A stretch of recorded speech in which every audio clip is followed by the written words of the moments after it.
Praise the Lord. இன்றைக்கு ஆவிக்குரிய வாழ்க்கையில் தூங்கிக் கொண்டிருக்கிறதான சிலரை எழுப்பும்படியாய் கர்த்தர் விரும்புகிறார். இந்த வார்த்தைகள் எல்லாருக்கும் உரியதான வார்த்தைகள் அப்படின்னு கேட்டால் நிச்சயமாக கிடையாது. இந்த வார்த்தைகளை நீங்கள் கேட்கும்போது உங்களை கர்த்தருக்கு ஒப்பு கொடுத்து நீங்கள் உணர்வடைந்தவர்களாய் உங்களுடைய இருதயங்களை ஆண்டவருக்கு ஒப்பு கொடுக்கும்போது நிச்சயமாக இந்த வார்த்தைகள் உங்களுடைய வார்த்தைகளாக மாறும். கர்த்தர் உங்களை ஆசீர்வதிப்பார். உங்களை குறித்ததான அவருடைய நோக்கத்தை உங்களில் நிறைவேற்றுவது மாத்திரமல்ல, உங்களை அநேகருக்கு ஆசீர்வாதமாக கர்த்தர் வைப்பார். கர்த்தருடைய பரிசுத்த நாமத்துக்கு ஸ்தோத்திரம். இன்றைய காலகட்டத்தில் சத்துரு நமக்கு விரோதமாக அநேக சதிகளை தீட்டி கொண்டிருக்கிறான். நாம் விழுந்து போவதற்கான காரணம், சத்துரு நம்மை மேற்கொள்வதற்கான காரணம் என்ன அப்படின்னு பார்த்தீங்கன்னா, உங்களுக்கு ஒருவேளை தெரிந்திருக்கலாம், இந்த காரணத்தினால தான் நான் விழுந்து போகிறேன், சத்துரு என்னை மேற்கொள்கிறான், நான் இதனால தான் தோற்று போகிறேன் என்று உங்களுக்கு ஒருவேளை தெரிந்திருக்கலாம். ஆனால் 3 காரியங்களை கர்த்தர் உங்களோடு கூட இடைப்படும்படியாய் வாஞ்சிக்கிறார். முதலாவதாக, நாம் சத்துருவை குறைத்து மதிப்பிடக்கூடாது. அப்படின்னா நம்ம சத்துருவை பார்த்து பயப்படணுமா சிஸ்டர் அப்படின்னு கேட்டிங்கன்னா கிடையாது. ஏன்னா சிலுவையிலே, இயேசு கல்வாரி சிலுவையிலே சத்துருவினுடைய தலையை, சாத்தானுடைய தலையை நசுக்கி வெற்றி சிறந்தார். அவனை வல்லமையற்றவனாய் பூஜ்யமாய் மாற்றி விட்டார். ஆனாலும் இந்த ஆவிக்குரிய பிரயாணத்தில், ஆவிக்குரிய வாழ்க்கையில் நம்ம ஒரு யுத்த காலத்தில் நின்று கொண்டிருக்கிறோம். நமக்கு ஒரு சத்துரு இருக்கிறான், நம்மை விழத்தள்ளும்படியாய், நம்மை ஆண்டவரை விட்டு பிரிக்கும்படியாய் நமக்கு ஒரு சத்துரு இருக்கிறான் என்கிறதான உணர்வு, ஒரு விழிப்புணர்வு நிச்சயமாக நமக்கு அவசியம். இரண்டாவதாக, ஆண்டவருடைய எச்சரிப்புகளை, அந்த எச்சரிப்பின் வார்த்தைகளை நம்ம அலட்சியம் பண்ணுறது, அது ஒரு பொருட்டாவே நம்ம எடுத்துக்காமல் இருக்கிறது. இதுதான் நாம் தோற்று போவதற்கான காரணம், அல்லது சத்துரு நம்மை மேற்கொள்வதற்கான காரணம். இந்த வார்த்தை எனக்கான வார்த்தை தான் தெரியும், ஆனால் நான் அதை ஏற்றுக்கொள்ள விருப்பமில்லை, மனமில்லை. ஆண்டவருடைய எச்சரிப்பை பொருட்படுத்தாமல் இருப்பது. அப்போ பிசாசு நம்மளே பார்ப்போம், ஓகே ஆண்டவர் பேசும்போது அந்த எச்சரிப்பை இவர்கள் பொறுப்பெடுத்துக்கொள்ள மாட்டாங்க, அப்போ இவங்களுடைய வாழ்க்கையில் நம்ம ஈஸியாக நுழைந்து விடலாம் என்று பிசாசு நம்மளை விழத்தள்ளுவான், சத்ரு நம்மளை மேற்கொள்வான். இது இரண்டாவது காரியம். மூன்றாவதாக, நம்முடைய ப்ரேயர் லைஃப் ரொம்ப ஸ்ட்ராங்காக இருக்கணும், அது வீக்காக இருக்கக்கூடாது. ஒருவேளை நம்ம ஜெபிக்கலாம், ஆனால் கொஞ்ச நேரம் ஜெபிச்சுட்டு தூங்கிடலாம், நம்முடைய இல்லை ஜெபமே இல்லாமல் இருக்கலாம். இப்படி இருப்பது நமக்கு ஒரு பாதுகாப்பு கிடையாது. ப்ரேயர் லைஃப் நம்மளுக்கு ஸ்ட்ராங்காக இல்லை அப்படின்னா ஈஸியாக சத்துரு நம்மளை மேற்கொண்டு விடுவான். நாம் விழுந்து போவதற்கு அல்லது சத்துரு நம்மை மேற்கொள்வதற்கு இதுவும் ஒரு காரணம். இந்த 3 காரணங்கள். அடுத்தபடியாக, சத்ரு நமக்கு விரோதமாக தீட்டி வைத்திருக்கிறதான சதி, அந்த சதிகளை 5 ஸ்டெப்ஸாக, 5 ஸ்டேஜாக உங்களுக்கு சிம்சோனுடைய வாழ்க்கையோடு ஒப்பிட்டு நான் சொல்கிறேன்.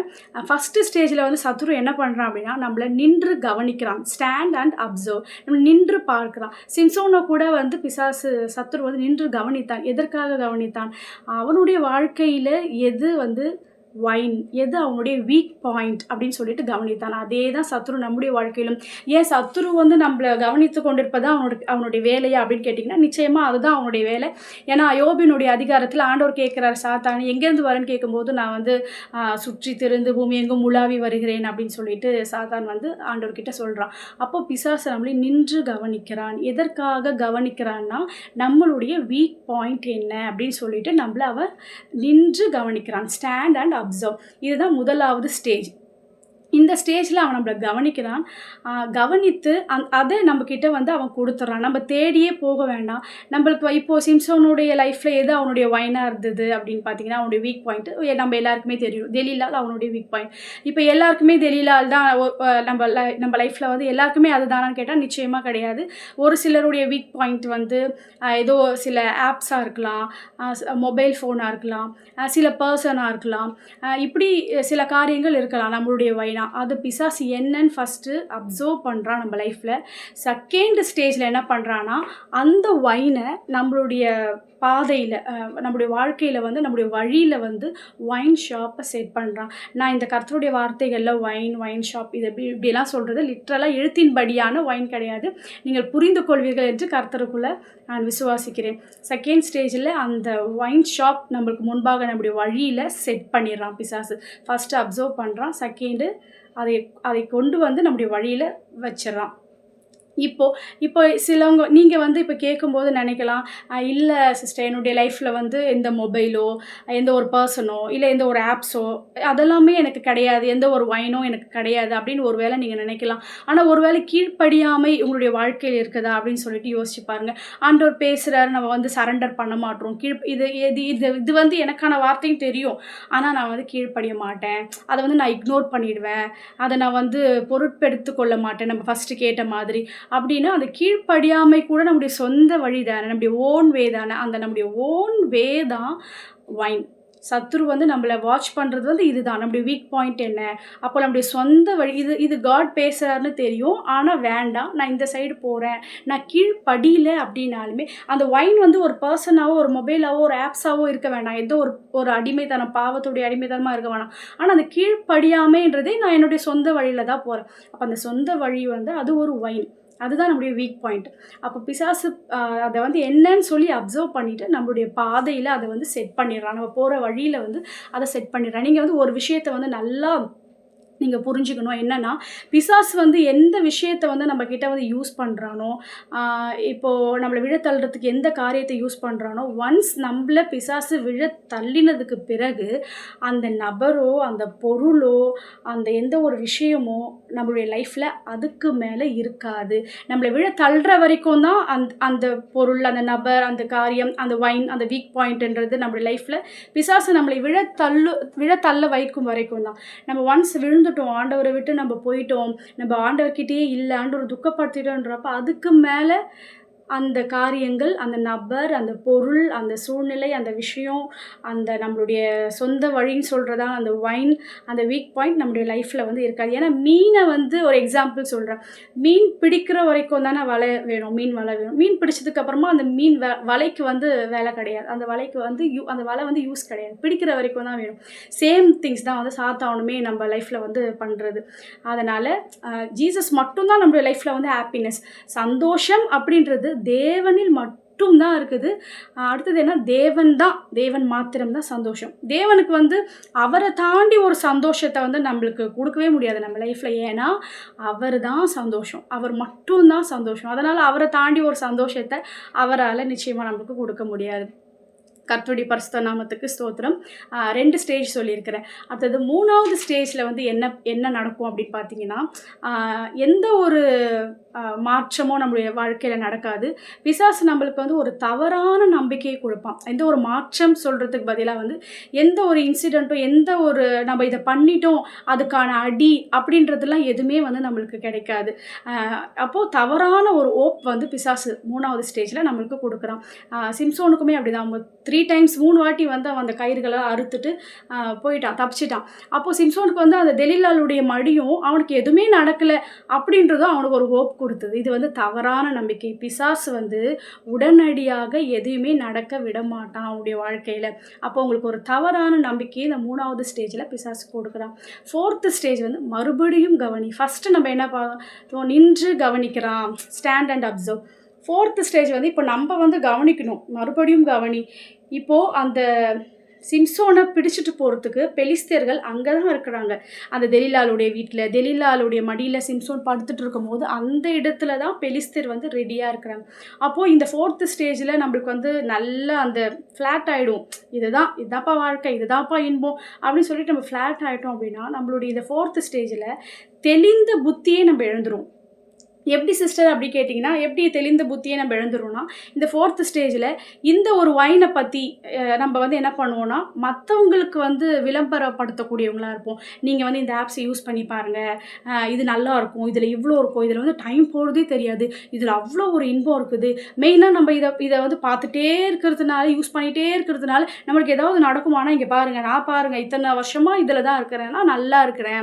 எனக்கு ஒண்ணுமே நடக்கல. ஸோ இத வந்து நீங்களும் யூஸ் பண்ணுங்க. இத நீங்களும் பண்ணுங்க அப்படின்னு சொல்லிட்டு, நான் அந்த வைன அந்த வீக் பாயிண்ட்ன்னு சொல்றோம் இல்லையா? அத மத்தவங்களுக்குமே நம்ப விளம்பரப்படுத்தக்கூடியவங்களா வந்து நம்ம மாறிடுவோம் இந்த 4த் ஸ்டேஜ்ல.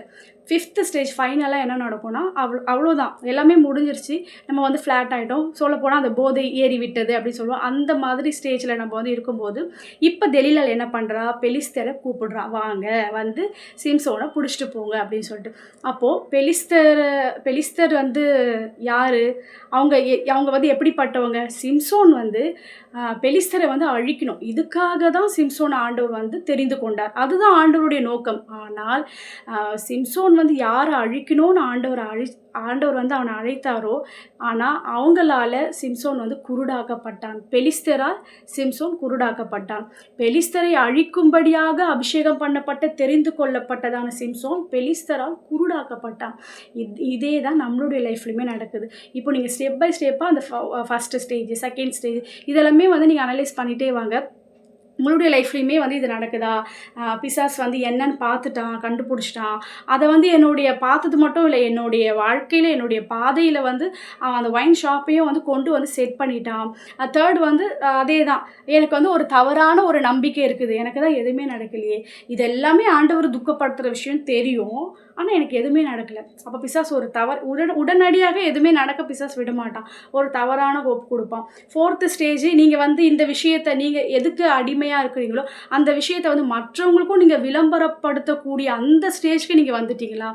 ஃபிஃப்த்து ஸ்டேஜ் வந்து அவ்வளோதான், எல்லாமே வந்து முடிஞ்சிச்சு. நம்ம எதுக்காக அபிஷேகம் பண்ணப்பட்டோம், எதுக்காக நம்ம அழைக்கப்பட்டோம், ஆண்டவருடைய நோக்கம் என்ன நம்மளை குறித்து, இது எல்லாமே மறக்கப்பட்டவர்களால் அந்த ஆவிகளால், அந்த பிசாசுனால் நம்ம வந்து அழிக்கப்படுறோம். இப்போ ஒருவேளை வந்து இந்த வார்த்தைகள் மூலமா கர்த்தர் உங்களோடு கூட பேசியிருந்தால், நீங்கள் உணர்த்தப்பட்டவர்களை, ஆண்டவரே இந்த வார்த்தைகள் எல்லாமே வந்து எனக்கு புரியுது, நீர் என்னோடு கூட பேசுகிறீர், ஆனால் என்னுடைய அந்த வைன், அந்த மது என்னால் விட முடியாதான அந்த வீக் பாயிண்ட், நான் வந்து ரொம்ப மாதங்களாக, அநேக வருடங்களாக நான் இந்த விஷயத்தில் இருக்கிறேன், என்னால் வந்து இதை விட முடியல, நான் ப்ரேயர் பண்ணி பார்த்துட்டேன், நான் அநேக முயற்சிகளை நான் வந்து எடுத்து பார்த்துட்டேன், ஆனால் என்னால் இதை வந்து விட முடியல. இந்த வீக் பாயிண்ட்ன்றது என்னுடைய லைஃப்பில் இருந்து அது போகவே இல்லை, இது வந்து என்னுடைய வாழ்க்கையில் இருக்குது, ஆனால் நான் வாஞ்சிக்கிறேன், நான் ஏங்குறேன், ஸ்டில் என்னுடைய ஆத்துமா வந்து ஒரு பக்கம் இது இருந்தாலுமே, ஒரு பக்கம் நான் உங்களை துக்கப்படுத்திட்டு இருந்தாலுமே, என்னுடைய ஆத்துமா ஏங்கி கொண்டிருக்கிறது, என்னுடைய ஆத்துமா உமக்காக ஏங்குகிறது, நான் இதிலிருந்து வெளியில் வந்து உம்முடைய நோக்கத்தை நான் நிறைவேற்றணும், என்னை குறித்து உம்முடைய நோக்கத்தை நான் நிச்சயமாக நிறைவேற்றணும், நான் மற்றவர்களுக்கு அநேகருக்கு இதே பாதையில் போய்கொண்டிருக்கிறதான அநேகருக்கு நான் ஆசீர்வாதமாக இருக்கணும் அப்படின்னு நீங்கள் ஏங்குறீங்க, வாஞ்சிக்கிறீங்க, விரும்புகிறீங்க அப்படின்னா பார்ட் 2ல் நிச்சயமாய் கர்த்தர் உங்களோடு கூட பேச விரும்புகிறார். அதனால் பார்ட் 2ல் ஆண்டவருடைய வார்த்தைகளை நீங்கள் கேளுங்க. டெய்லி நீங்கள் வந்து என்ன பண்ணணும், என்ன எக்ஸசைஸ் பண்ணணும், அதாவது எக்ஸசைஸ்னால் வந்து நம்ம பாடியை வந்து ஹெல்த்தியாக வச்சுக்கிறதுக்கு, ஃபிட்டாக வச்சுக்கிறதுக்கு பண்ணுறதான எக்ஸசைஸ் இல்லை, இது ஆத்துமாக்கான எக்ஸசைஸு. ஞானஸ்தான சத்தியத்தை நம்ம எப்படி டெய்லியுமே வந்து ப்ராக்டிஸ் பண்ணலாம், பயிற்சி பண்ணலாம் அப்படின்னு சொல்லிட்டு பார்ட் 2ல் கர்த்தர் உங்களோடு கூட பேசுவார். கர்த்தருடைய வார்த்தைகளை கேளுங்க, கர்த்தர் உங்களை ஆசீர்வதிப்பார். God bless you.